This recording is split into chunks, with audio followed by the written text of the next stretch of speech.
Amis internautes, salam alaikum. Veuillez vous abonner sur votre chaîne Dakar Plus et n'oubliez pas d'activer la cloche de notification. Vous aurez des informations en temps réel ici au Sénégal et à l'extérieur.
Salam.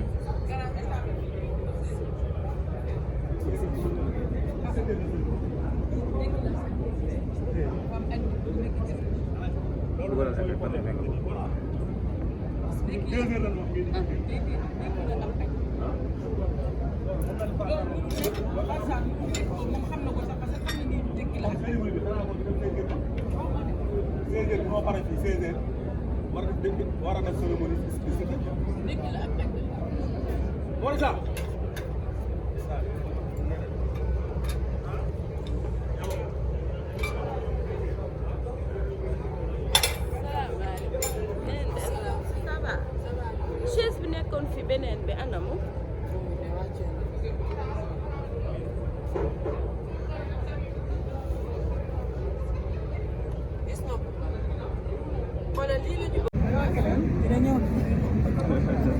comme yow dugal nañ la ci kii nga liggéey damay liggéey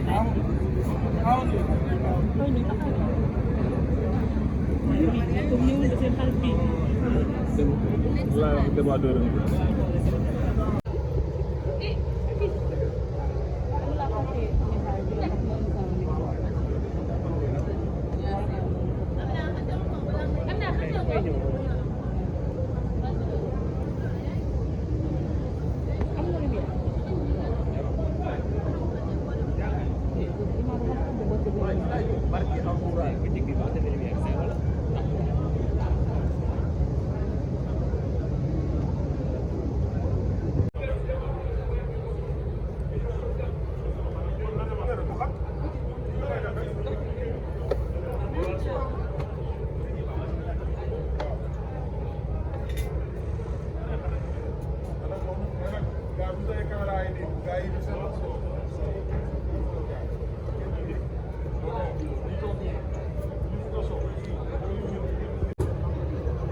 Ibrahima Amar Ibrahima lii duñ ne guléet ci cantaakul wax dëgg fa yàlla. ndax ku wax cantaakul wax bernde wallaay. ñoom seen devise mën nañu ko waxee loolu comme ñoom bu ñu koy waxee bëgg tey bëgg la ren di bernde wallaay. waaw kon lii bu ñu ko gisee duñ ne guléet xanaa kay di leen gën a ñaanal comme li yàlla wax rek nee nañu kenn ku xiif rek ko mu barkelu yiw wi si nekk asuma nag ñoom ni ñu ko jëlee fii mbooloo mi fi nekk macha allah boo après incha allah dinañu génn ngeen xool wàññi comme ni ñu ko defee woon foofu ca Touba te jannatu loolu lañu ko defee nga xamante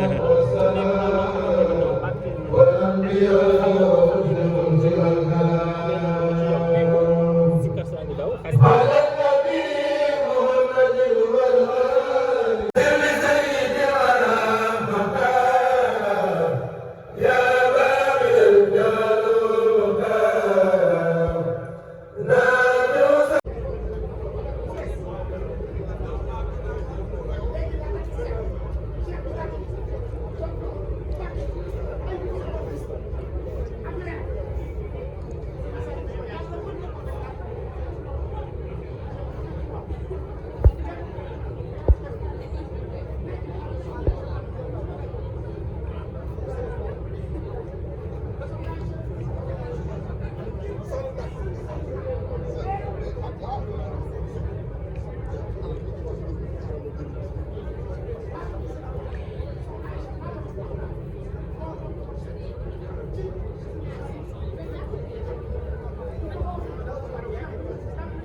Ibrahima Amar Ibrahima lii duñ ne guléet ci cantaakul wax dëgg fa yàlla. ndax ku wax cantaakul wax bernde wallaay. ñoom seen devise mën nañu ko waxee loolu comme ñoom bu ñu koy waxee bëgg tey bëgg la ren di bernde wallaay. waaw kon lii bu ñu ko gisee duñ ne guléet xanaa kay di leen gën a ñaanal comme li yàlla wax rek nee nañu kenn ku